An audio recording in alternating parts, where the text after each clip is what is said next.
Hey, we're back to the Organic Chemistry Reaction App Devlog. This is Devlog number 5. So let's jump into it. Here it is again, I think for the last time, since by now you probably get the point. We're making a puzzle game, a chemistry puzzle game.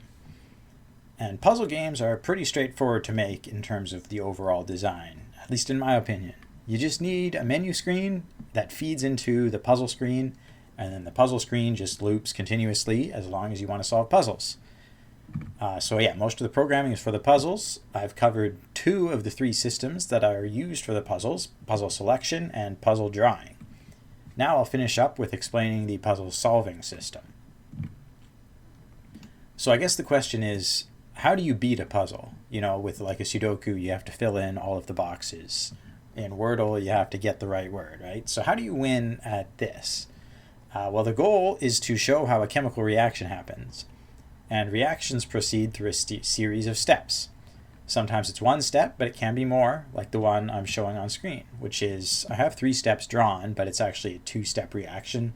There's just 3 steps that have the chemical structures in it. So the word step here is used more in the programming step, or in the programming sense for my game, than it is in the chemistry step, where this is a 3-step system in my game, but it's a 2-step thing in chemistry. Anyway, that's a side point. The goal is to get to the last step, from step 1 to step 3. That's how you win the puzzle. So the next question is, how do you go from 1 step to the next step? How do you beat a step? A mechanism step is shown by drawing arrows that show the movement of electrons as they form or break bonds. So if we zoom in on the first step of the reaction, I drew some clumsy arrows there to show how this part of the reaction works. So as you can see, there are 2 arrows to be drawn in this case. One goes from the double bond to the H, and then one goes from the HCl bond to the Cl. So yeah, other steps might require more arrows or less arrows. It's just, in this example, you need 2 arrows. So to beat this step, you would need to draw both of these 2 arrows. And that's how you beat the step, and then you would go to the next step. So that then brings us to drawing arrows. That's the basic mechanic of the game, is drawing arrows between sprites, I guess. How does this work? So first, you click on a bond or a lone pair that will spawn an arrow. I would call this the active arrow in my sense. That's how I think of it. The active arrow gets the start info from the selected sprite. If you remember, this start value is a value, it's a number that's used to identify where the arrow is supposed to be drawn from.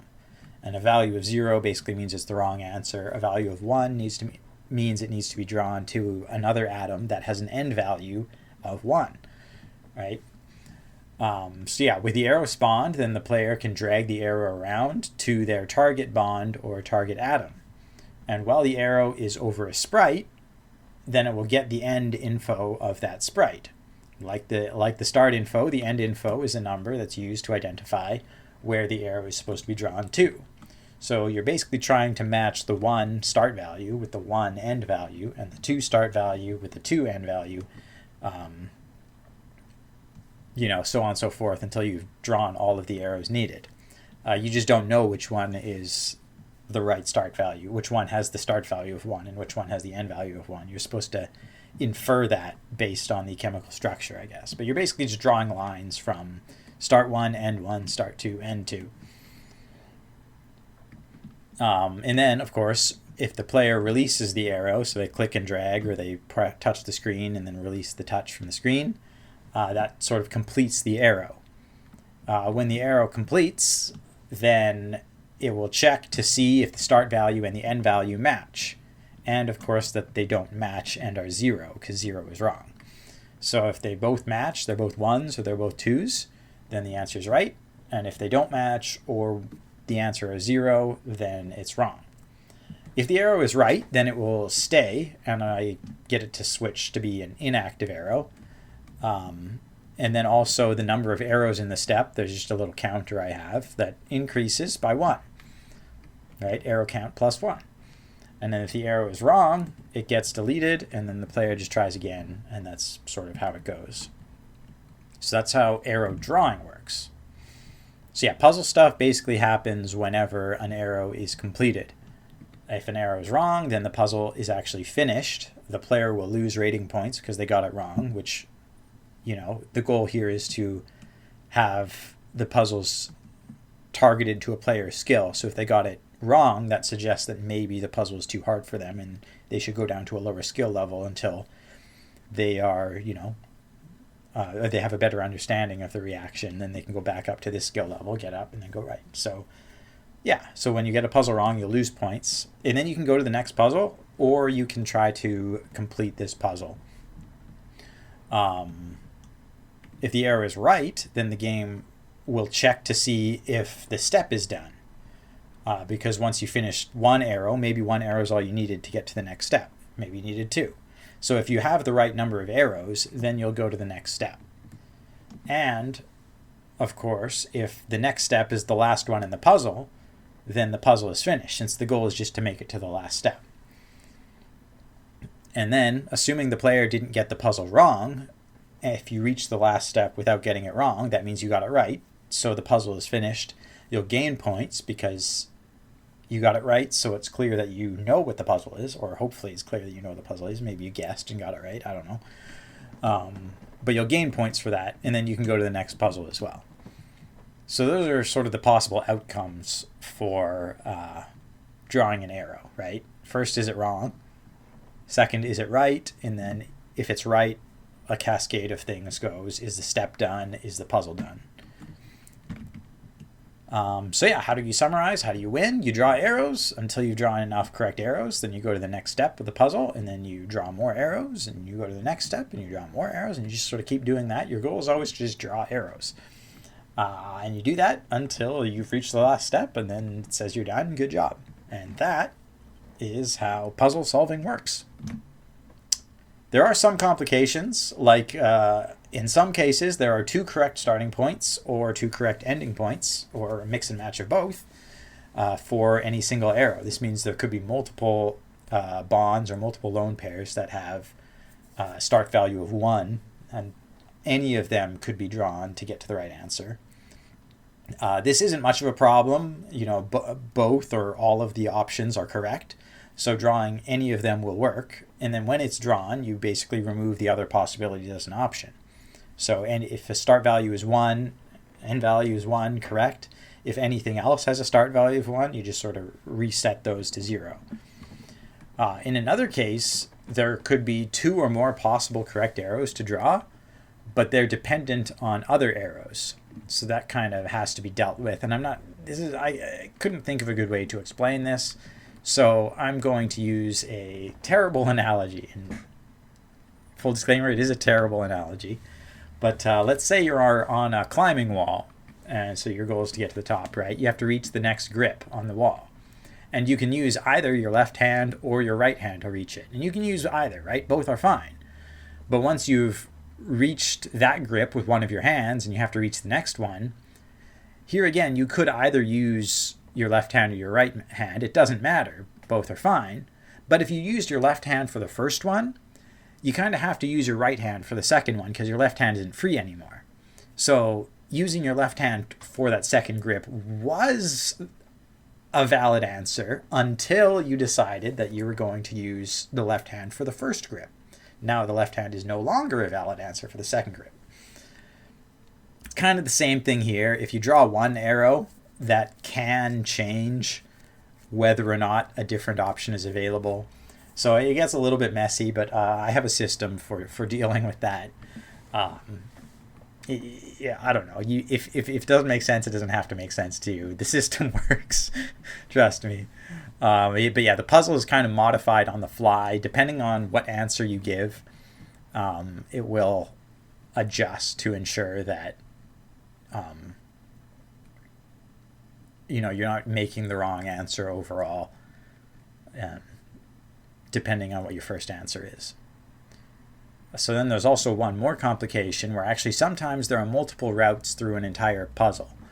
I think this usually happens when a mechanism isn't very clearly defined or people don't really care, so they don't explain what happens, or they don't even look into what happens because the end result is the same. And so in those cases, I couldn't figure out which one is the right way to go. So I said, all right, both are possible routes through the puzzle.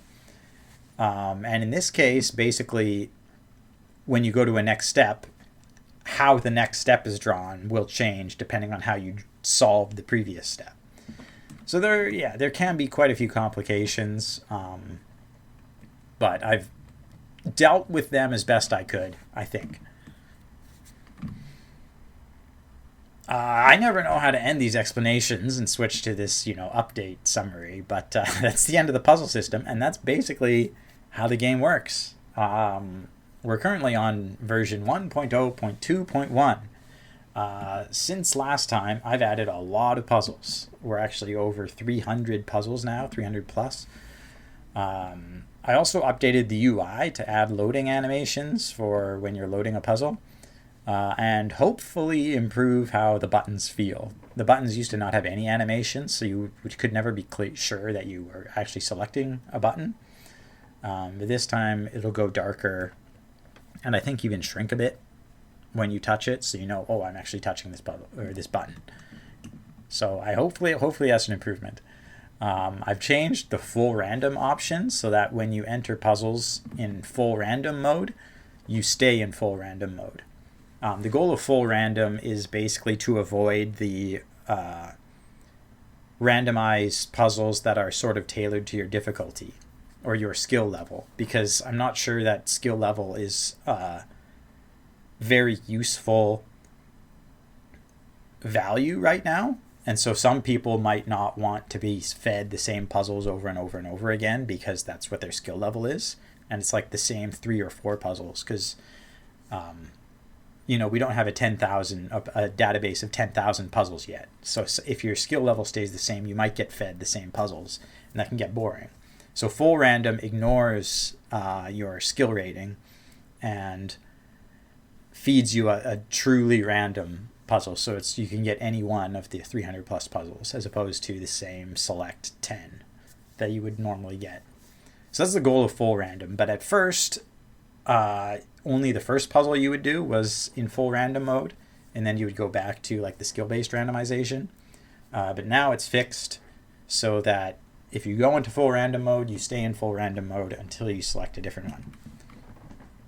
I've also added ionic bonds, which are actually just blank spaces between atoms, so they're not even really bonds in that sense.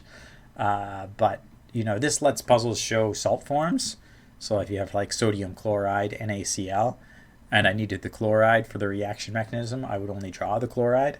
But now we can draw the sodium and the chlorine. And that is a little bit more realistic because you never have chloride just by itself, right? It always comes with something that has a positive charge.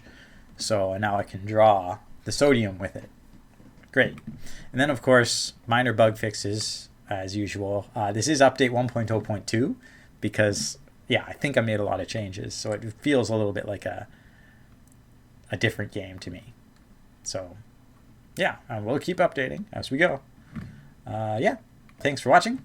I'll see you next time.